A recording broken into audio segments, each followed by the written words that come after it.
ഇതിനകത്ത് ഇപ്പോൾ ജയിലിൽ കിടക്കുന്ന രണ്ടുപേരും സഹാക്കളല്ലേ? CPM-ന്റെ രണ്ട് നേതാക്കന്മാരല്ലേ? അപ്പോൾ അവിടെ നടന്ന മോഷണമല്ല പ്രശ്നം, അതിനെപ്പറ്റി പാട്ടായി പാടിയതാണ് പ്രശ്നമെങ്കിൽ ആ പാട്ട് ഇനിയും കേൾക്കും. ഇപ്പോൾ അത് ജീവിതയ്ക്കൊപ്പം എന്ന് പറയുന്നു. എന്താ കേസിന് മുഖത്തെ ഒരേ സമയം വേട്ടക്കാരനോടൊപ്പമാണ്, അതേസമയം ഇലയോടൊപ്പം. പക്ഷേ ആ വിജയത്തിൽ സന്തോഷിക്കാൻ സമയം എനിക്ക് കോൺഗ്രസിൻ്റെയും UDF-ൻ്റെയും എല്ലാ പാർട്ടിയുടെയും പ്രവർത്തകരോട് എനിക്ക് പറയാനുള്ളത്,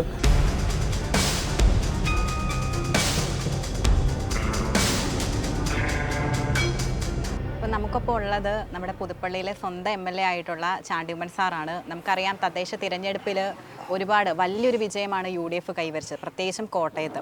അപ്പോൾ പുതുപ്പള്ളിയുടെ ആ സ്വാധീനം വലിയ രീതിയിൽ അതിനകത്ത് ഇമ്പാക്റ്റ് ചെയ്തിട്ടുണ്ട്. അപ്പോൾ നമുക്ക് ഈ തദ്ദേശ തിരഞ്ഞെടുപ്പിനെക്കുറിച്ചും അതുപോലെ ഇനി വരുന്ന നിയമസഭാ തിരഞ്ഞെടുപ്പിനെക്കുറിച്ചൊക്കെ സാറിനോട് തന്നെ കൂടുതൽ ചോദിച്ചറിയാം. അപ്പോൾ നമസ്കാരം സാർ. അപ്പം നമുക്കറിയാം ഈ തദ്ദേശ തിരഞ്ഞെടുപ്പിൽ UDF വലിയൊരു രീതിയിൽ കേരളത്തിലാകെ വലിയൊരു രീതിയിലാണ് വിജയം കൈവരിച്ചത്, പ്രത്യേകിച്ചും പുതുപ്പള്ളിയിൽ. അപ്പം ഈ ഒരു വിജയം സാറ് പ്രതീക്ഷിച്ചിരുന്നോ? അല്ല, തീർച്ചയായിട്ടും UDF-നെ സംബന്ധിച്ച് വലിയ ഒരു നേട്ടം ഉണ്ടാകുമെന്ന് തന്നെയാണ് എൻ്റെ പ്രതീക്ഷ. പ്രത്യേകിച്ച് കേരളമെമ്പാടും ഒരു വികസന ഇല്ലായ്മ, UDF-ന് 5 വർഷവും ഈ 10 വർഷവും തമ്മിൽ താരതമ്യം ചെയ്യുമ്പോൾ വികസന ഇല്ലായ്മ മനസ്സിലാക്കാൻ സാധിക്കും. അത് കേരളത്തിലെ ജനങ്ങൾ കണ്ടു എന്ന യാഥാർത്ഥ്യമാണ്. കാരണം UDF-ൻ്റെ കാലത്ത് കൊച്ചി മെട്രോ, കണ്ണൂർ എയർപോർട്ട്, വിഴിഞ്ഞം പോർട്ട് അതിൻ്റെ തുടക്കം കുറിക്കുകയും അതിൻ്റെ പൂർത്തീകരണം വരെ എത്തിക്കുകയും ചെയ്തു. അപ്പം അതും LDF-ൻ്റെ ഒരു പദ്ധതി തുടങ്ങി അവർക്ക് അവസാനിപ്പിക്കാൻ പറ്റില്ല. 9 വർഷമായിട്ടും ഇപ്പോൾ 10ാം വർഷം കയറുവാണല്ലോ. ആ വ്യത്യാസം അവർ തിരിച്ചറിഞ്ഞിട്ടുണ്ട്. പിന്നെ ശബരിമല എന്ന് പറഞ്ഞ കേരളത്തിൻ്റെയും ലോകം മുഴുവൻ്റെയും ശ്രദ്ധാകേന്ദ്രമായ ശബരിമലയെ സ്വർണം മോഷണം പോയത്, അത് അവിടുത്തെ ഉദ്യോഗസ്ഥർ അറിഞ്ഞില്ല എന്ന് പറഞ്ഞാൽ ആരും വിശ്വസിക്കുകയില്ല. അതുകൊണ്ട് അങ്ങനെയുള്ള പല കാര്യങ്ങളും ഇതിനകത്തുണ്ട്. ഇപ്പോൾ നമുക്കറിയാം തെരഞ്ഞെടുപ്പ് പ്രചാരണത്തിൻ്റെ വേളയിൽ സാർ ഓടി നടന്ന് ഒരുപാട് വീടുകളിലൊക്കെ കയറി, പുതുപ്പള്ളിയിലെ മിക്ക മണ്ഡലങ്ങളിലും കയറി വോട്ടൊക്കെ ചോദിച്ച് നമ്മൾ കണ്ടിരുന്നു. അപ്പം ആ ഒരു ഓടി നടന്നതിൻ്റെ ഫലമൊക്കെ ഈ ഒരു തിരഞ്ഞെടുപ്പ് ഫലത്തിൽ സ്വാധീനിച്ചിട്ടുണ്ടോ? അല്ല, പ്രചരണം സ്വാഭാവികമായിട്ടും ജനങ്ങൾ ശ്രദ്ധിക്കുമല്ലോ. പ്രചരണം ജനങ്ങൾ കണ്ടു, പോസിറ്റീവായിട്ട് തന്നെ വരും എന്നുള്ളതാണ് ഞങ്ങളുടെയൊക്കെ പ്രതീക്ഷ. ഞാൻ മാത്രമല്ല, എല്ലാവരും പ്രചരണത്തിലായിരുന്നു. അപ്പോൾ അതിൻ്റെയൊക്കെ ഫലമുണ്ട്. പുതുപ്പള്ളിയിലെ ഫലം പുറത്ത് വന്നപ്പോൾ സാർ ആദ്യം തന്നെ പറഞ്ഞിരുന്നത് ഉമ്മൻചാണ്ടി, അതായത് സാറ് പുതുപ്പള്ളി പുതുപ്പള്ളി കടം വീട്ടി, അതുപോലെ ഉമ്മൻചാണ്ടിയെ അപമാനിച്ചവരെ ജനം തിരിച്ചറിഞ്ഞു എന്നൊരു പ്രസ്താവന നടത്തിയിരുന്നു. അപ്പോൾ അതിന് പിന്നിലുള്ള ഒരു കാരണം എന്താണ്? അല്ല, അത് ഉമ്മൻചാണ്ടിയുള്ള കടം എന്ന് പറഞ്ഞാൽ ഞങ്ങൾ 5 വർഷം മുമ്പ് ഞങ്ങൾക്ക് കുറേയേറെ നഷ്ടപ്പെട്ടിരുന്നു പഞ്ചായത്തുകൾ. ശരിക്കും പറഞ്ഞാൽ ഒരു പഞ്ചായത്തിൽ നല്ലൊരു രീതിയിൽ ഭരിക്കാൻ പറ്റുള്ളൂ. രണ്ടാമത്തെ പഞ്ചായത്തിൽ ഭരണം കിട്ടിയെങ്കിലും സ്വതന്ത്രം വെക്കേണ്ടി വന്നു. ഞങ്ങളുടെ സംവരണ സീറ്റ് പരാജയപ്പെട്ടു വരുന്നു. അതുകൊണ്ട് പൂർണ്ണ വിജയം എന്ന് പറയാൻ പറ്റില്ല. വിജയിച്ചപ്പോഴും 2 സീറ്റ് ഉണ്ടായിരുന്നെങ്കിൽ, 2 പഞ്ചായത്ത് ഉണ്ടായിരുന്നെങ്കിൽ ഇപ്പം അത് 7 പഞ്ചായത്ത്, ഒരു പഞ്ചായത്തിൽ ആർക്കും ഭൂരിപക്ഷമില്ല. അപ്പം അതുകൊണ്ടാണ് ആ കടം വീട്ടിയത്. ഇപ്പോൾ സാറിൻ്റെ സഹോദരി മറിയ ഉമ്മൻ ഒരു പോസ്റ്റ് ഇട്ടിരുന്നു, അതായത് പകുതി ചാണ്ടി ഉമ്മൻ സാറിൻ്റെയും അതുപോലെ പകുതി ഉമ്മൻചാണ്ടി സാറിൻ്റെയും. അപ്പം അതിനെയൊക്കെ എങ്ങനെയാണ് നോക്കിക്കാണുന്നത്? ഓരോരുത്തരുടെ ഇഷ്ടമല്ല, അവരോരോ ഇഷ്ടം അനുസരിച്ച് ചെയ്യുന്നു. അല്ല, ഉമ്മൻചാണ്ടിയുടെ ഒരു സാറിൻ്റെ ഒരു തിരിച്ചു വരവ്. അല്ല, ഞാൻ അദ്ദേഹത്തിൻ്റെ മകൻ എന്ന നിലയ്ക്ക് അദ്ദേഹത്തിൻ്റെതായ കുറച്ച് ട്രേറ്റ്സ് കാണും, പക്ഷേ എല്ലാ അതേപോലെ ആണോ? അല്ല. അതുകൊണ്ട് അദ്ദേഹത്തിന് തിരിച്ചു വരുമെന്ന് പറഞ്ഞാൽ പ്രാക്ടിക്കലി ഇപ്പം നമുക്കറിയാം കേരളത്തിൽ നോക്കുകയാണെങ്കിൽ ഈ ഏറ്റവും കൂടുതൽ വിവാദം ഉണ്ടാക്കിയ ഒരു വിഷയമാണ് രാഹുൽ മാങ്കൂട്ടത്തിൻ്റേത്. അപ്പം ഒരു UDF-കാരൻ എന്ന നിലയിൽ സാറിന് അതിനെക്കുറിച്ച് എന്താണ് പറയാനുള്ളത്? ആ വിഷയമല്ലല്ലോ ഇവിടെ ചർച്ച, അത് വ്യക്തിപരമായിട്ടുള്ള വിഷയങ്ങളാണ്. കോടതിയിൽ സർക്കാർ തെളിയിക്കട്ടെ. സർക്കാരിന് ഒത്തിരി കാര്യങ്ങൾ പറയാനുണ്ടെന്ന് സർക്കാർ പറയുന്നു. സർക്കാർ തെളിയിക്കട്ടെ. തെറ്റ് ചെയ്തിട്ടുണ്ടോ? തെറ്റ് ചെയ്താൽ അതിന് ശിക്ഷ അനുഭവിക്കാൻ തയ്യാറാണെന്ന് രാഹുലും പറഞ്ഞിട്ടുണ്ടല്ലോ. തെറ്റ് പാർട്ടിക്ക് ഒരു നിലപാടുണ്ട്. ആ നിലപാടിൽ ഇങ്ങനെയുള്ള സാഹചര്യത്തിൽ പാർട്ടി ഇത് മാറ്റി നിർത്തി. ഇനി കോടതിയിൽ പോയി കോടതി തെറ്റ് തെളിയിക്കട്ടെ. സർക്കാരിന് ഇത്രയും അമാന്ത്യം എന്താ?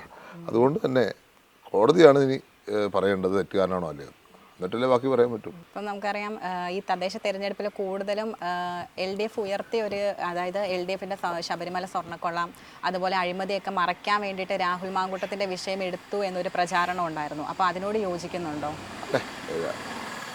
ഞാൻ ചോദിക്കട്ടെ, ഇവിടുത്തെ ഈ ചർച്ച എന്തായിരുന്നു വേണ്ടത്?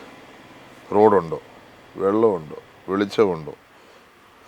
ഇവിടുത്തെ വികസന വിഷയം, വിശ്വാസ വിഷയം. ഇപ്പം പറയുന്നൊരു പാട്ടാണ് പ്രശ്നം എന്നാ. കർണാനെതിരെ ആ പാട്ട് ഉപയോഗിച്ചവരുണ്ട് അല്ലേ? ഞാൻ കഴിഞ്ഞ ദിവസം കണ്ടു കൈരളി തന്നെ അത് പ്രശ്നമല്ല. അപ്പോൾ അവിടെ നടന്ന മോഷണമല്ല പ്രശ്നം, അതിനെപ്പറ്റി പാട്ടായി പാടിയതാണ് പ്രശ്നമെങ്കിൽ ആ പാട്ട് ഇനിയും കേൾക്കും, ഇനിയും ഓടും, ആൾക്കാർ കേൾക്കും. അപ്പോൾ വിഷയങ്ങൾ ഡൈവേർട്ട് ചെയ്യാൻ ഇതേപോലെ ഓരോ കാര്യങ്ങൾ ഉയർത്തിക്കൊണ്ടുവരും. അത് എക്കാലത്തും വളരെ തന്ത്രമാണ്. ഇനി അത് വന്നേക്കാം. ഇപ്പോൾ ഓരോരുത്തരെയാണല്ലോ ടാർഗറ്റ് ചെയ്യുന്നത്, അതും വരെ അത് നടക്കട്ടെ. LDFിൻ്റെ ഒരു ആയുധമായിട്ട് അതിനെ കാണുന്നുണ്ടോ? അല്ല, ഞാൻ പറയുന്നത് നിയമത്തിൻ്റെ ഒരു പ്രോസസ്സ് ഉണ്ടല്ലോ, ആ പ്രോസസ്സ് നടക്കട്ടെ. ആയുധം മാത്രമല്ലല്ലോ, അതിനകത്ത് ഒരു ലീഗൽ പ്രോസസ്സ് നടക്കട്ടെ, എന്നാലേ നമുക്ക് എന്തെങ്കിലും പറയാൻ പറ്റുള്ളൂ. ഇപ്പം തെരഞ്ഞെടുപ്പിൽ വന്ന് കഴിഞ്ഞിട്ട് പ്രതിപക്ഷ നേതാവായിട്ടുള്ള VD സതീശൻ പറഞ്ഞിട്ടുള്ളൊരു കാര്യം, കോട്ടയത്തെ പ്രത്യേകം അഭിനന്ദിച്ചിരുന്നു UDF ഒരു വൻ വിജയം നേടിയതിലും. അപ്പം അതിനെ ഒരു അഭിമാനമായിട്ട് കാണുന്നുണ്ടോ?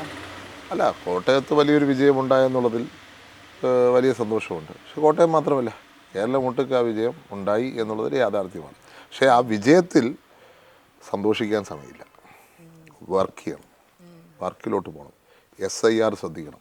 എനിക്ക് കോൺഗ്രസിൻ്റെയും UDFിൻ്റെയും എല്ലാ പാർട്ടിയുടെ പ്രവർത്തകരോട് എനിക്ക് പറയാനുള്ളത്, SIR എന്നുള്ളത് നമ്മുടെ നാടിൻ്റെ വളരെ പ്രധാനപ്പെട്ട ഒരു സംഭവമാണ്. കാരണം പലർക്കും അവസരം നഷ്ടപ്പെടും, പൗരത്വം നഷ്ടപ്പെടും.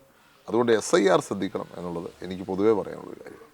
ഇപ്പോൾ ഞാൻ മനസ്സിലാക്കുന്ന 50 ലക്ഷത്തിൽ പരമാണ് ബംഗാൾ ആൾക്കാർക്ക് പൗരത്വം നഷ്ടപ്പെട്ടു. SIR എന്ന് പറഞ്ഞാൽ പൗരത്വം നഷ്ടപ്പെടുക. അതുകൊണ്ട് അതിൽ ശ്രദ്ധ കേന്ദ്രീകരിക്കണം എന്ന് എല്ലാവരോടും എനിക്ക് പറയാനുണ്ട്. പിന്നെ പ്രതിപക്ഷ നേതാവ് പറഞ്ഞ മറ്റൊരു കാര്യമാണ് കോൺഗ്രസ് പാർട്ടിയുടെ അടിത്തറ കൂടുതൽ വിപുലീകരിക്കുമെന്ന്. അപ്പം അതിൻ്റെ ഭാഗമായിട്ട് കോട്ടയത്ത് നിന്നും സാറിൻ്റെയൊക്കെ ഒരു പേഴ്സണലായിട്ടുള്ള ഇതിന് എന്തെങ്കിലും കോൺട്രിബ്യൂഷൻസ് പ്രതീക്ഷിക്കാവോ? കോട്ടയത്ത് നിന്ന് എന്തെങ്കിലും, അതായത് ഇപ്പം നമുക്കറിയാം പാർട്ടി വിട്ട് ഒരുപാട് പേര് പുറത്ത് പോയിട്ടുണ്ട്. അപ്പം അവരെയൊക്കെ കൂടുതലും ഇതിനകത്ത് തീർച്ചയായിട്ടും അവരൊക്കെ വരണം എന്നുള്ളത് തന്നെയാണ് നമ്മുടെ ആഗ്രഹം. കാരണം അവരെല്ലാം ചേർന്നാണ് കോൺഗ്രസ് പ്രസ്ഥാനം. ആരും മാറി നിൽക്കേണ്ടതല്ല, എല്ലാവരും ചേർത്ത് പിടിക്കാൻ തന്നെയാണ് നമ്മുടെ തീരുമാനം. ഉറപ്പായിട്ടും വരുമെന്നാണ് എൻ്റെ പ്രതീക്ഷ. പിന്നെ പാമ്പാടി എന്ന് പറയുന്നത് അതായത് VN വാസവൻ്റെ ഒരു തട്ടകമായിരുന്നു എന്ന് തട്ടകമായിരുന്നു. അപ്പോൾ അവിടെയും ഇപ്പോൾ UDF വൻ രീതിയിലുള്ള ഒരു വിജയമാണ് കൈവരിച്ചത്. അപ്പോൾ അതിനെക്കുറിച്ച് എന്താണ് പറയുക? ഞാൻ പറയാം, പുതുപ്പള്ളി 53 വർഷമായിട്ട് എൻ്റെ പിതാവ് ഒരു തട്ടകമായിട്ടൊരു സ്ഥലമാണ്. അത് പുതുപ്പള്ളി എല്ലാ പഞ്ചായത്തിലും അദ്ദേഹത്തിന് തട്ടകമാണ്. ഇപ്പോൾ പാരടി ഗാനത്തിൻ്റെ കാര്യം പറഞ്ഞു. അപ്പം അതിൻ്റെ പിന്നിലുള്ളൊരു രാഷ്ട്രീയ ബുദ്ധി എന്തെങ്കിലും ഉണ്ടോ? ഇങ്ങനെ അങ്ങനെ സ്വാഭാവികമായിട്ടും ഒരാൾ ഈ സംഭവമൊക്കെ അതിൻ്റെ ഒരു അത് അയ്യപ്പനുള്ള സ്നേഹം കൊണ്ട് എഴുതിയതാണ്. കാരണം ഇങ്ങനെ നടക്കുന്ന ഒരു നാടാണല്ലോ നമ്മുടെ തന്നെ ദുഃഖത്തിൽ എഴുതിയായിരിക്കാം. അപ്പം അതിനകത്ത് നമ്മൾ അവരെ കുറ്റം പറയാനോ അവരെ എതിർത്ത് സംസാരിക്കുന്നോ അത് ശരിയല്ല. പിന്നെ ഈ സ്വാതന്ത്ര്യം, ജനാധിപത്യം, പിന്നെ ഇതൊക്കെ പറയുന്നവർ ഇപ്പം ഏകാധിപത്യത്തിലാണ് വിശ്വസിക്കുന്നത്. സ്വാതന്ത്ര്യം, ജനാധിപത്യം എന്നൊക്കെ പറഞ്ഞിട്ട് SFIയുടെ മുദ്രാവാക്യമാണല്ലോ സോഷ്യലിസം. എന്നിട്ട് അതിന് ഘടകവിരുദ്ധമായിട്ടുള്ള കാര്യമുള്ളൂ ഒരു എക്സ്പ്രഷൻ, ഫ്രീഡം ഓഫ് എക്സ്പ്രഷൻ എന്ന് പറഞ്ഞാൽ അതിനകത്ത് എന്താ കുഴപ്പം? അതിനകത്ത് ആരെങ്കിലും മോശമാക്കുന്നുണ്ടോ? ആ പാട്ടിൽ ചില കാര്യങ്ങൾ വസ്തുത പറയുന്നു, വസ്തുതയല്ലേ പറയുന്നത്. ആ പാട്ടിൽ വസ്തുത വിരുദ്ധമായിട്ട് എന്തെങ്കിലും ഉണ്ടെങ്കിൽ ഞാൻ സമ്മതിക്കാം. വസ്തുത എന്താ വിരുദ്ധം? ഇതിനകത്ത് ഇപ്പോൾ ജയിലിൽ കിടക്കുന്ന 2 സഖാക്കളല്ലേ, CPMൻ്റെ 2 നേതാക്കന്മാരല്ലേ, അതല്ലേ പറഞ്ഞുള്ളൂ, വേറൊന്നും അതിനകത്ത് പറയുന്നില്ലല്ലോ. അപ്പോൾ അതിനകത്ത് എന്താണ് പുതുതായിട്ടൊരു പ്രശ്നമെന്ന് എനിക്ക് മനസ്സിലാവുന്നില്ല. വസ്തുത മാത്രമേ പറഞ്ഞിട്ടുള്ളൂ.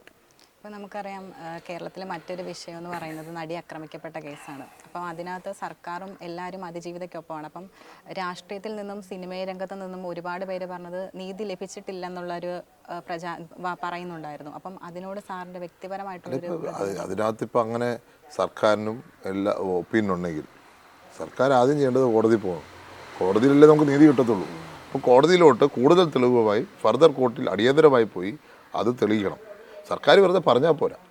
സർക്കാർ ദിവസവും വന്നിട്ട് പ്രസംഗമാണ്. ഇപ്പം നേരത്തെ പറഞ്ഞല്ലോ, വിശ്വാസികളുടെ ഹൃദയം വ്രണപ്പെട്ടെന്നാണ് ഈ പാട്ടിനെ കുറിച്ച് പറഞ്ഞത്. പണ്ട് അവിടെ കയറ്റിയപ്പം വനിതാ മതിൽ ഉണ്ടാക്കിയപ്പം വിശ്വാസികൾ വ്രണപ്പെട്ടോ?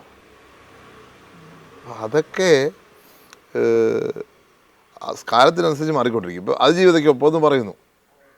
എന്താ കേസിന് മുഖത്തെ പെട്ടെന്ന് തന്നെ മുഖ്യമന്ത്രിയല്ലേ ആദ്യം പറഞ്ഞത് ഇങ്ങനെ ഗൂഢാലോചന ഇല്ലെന്ന്. അപ്പോൾ ഒരേ സമയം വേട്ടക്കാരനോടൊപ്പമാണ്, അതേസമയം ഇലയോടൊപ്പമാണ്. എന്ത് ചെയ്യും? പിന്നെ പ്രതിപക്ഷ നേതാവ് പറഞ്ഞ മറ്റൊരു കാര്യമാണ് അതായത് നിയമസഭാ തിരഞ്ഞെടുപ്പിൽ 100 സീറ്റുകൾ കോൺഗ്രസിന് ഉറപ്പായിട്ടും ലഭിക്കുമെന്ന്. അപ്പം അതിലൊരു പ്രതീക്ഷയുണ്ടോ? അല്ല, കോൺഗ്രസ് ജയിച്ചിരിക്കും 100%. UDF ഇലക്ഷൻ ജയിച്ചു. അപ്പം അങ്ങനെ വരുമ്പോൾ ആരായിരിക്കും മുഖ്യമന്ത്രിയായി അത് പരിഗണിക്കുന്നത്? പാർട്ടി തീരുമാനിക്കും. അത് വ്യക്തിപരമായി ഞാനല്ല തീരുമാനിക്കുന്നത്. എന്തെങ്കിലും ഒരഭിപ്രായമില്ല. പാർട്ടിയോട് അഭിപ്രായം പറയും. പാർട്ടി ചോദിക്കുമ്പോൾ പാർട്ടിയുടെ അഭിപ്രായം പറയും. അപ്പം അപ്പോൾ ഇനി അടുത്ത നിയമസഭാ തിരഞ്ഞെടുപ്പിൽ വിജയം ഉറപ്പായിട്ട് പ്രതീക്ഷിക്കുന്നുണ്ട്. കാരണം കേരളത്തിൽ ജനം മടുത്തില്ലേ.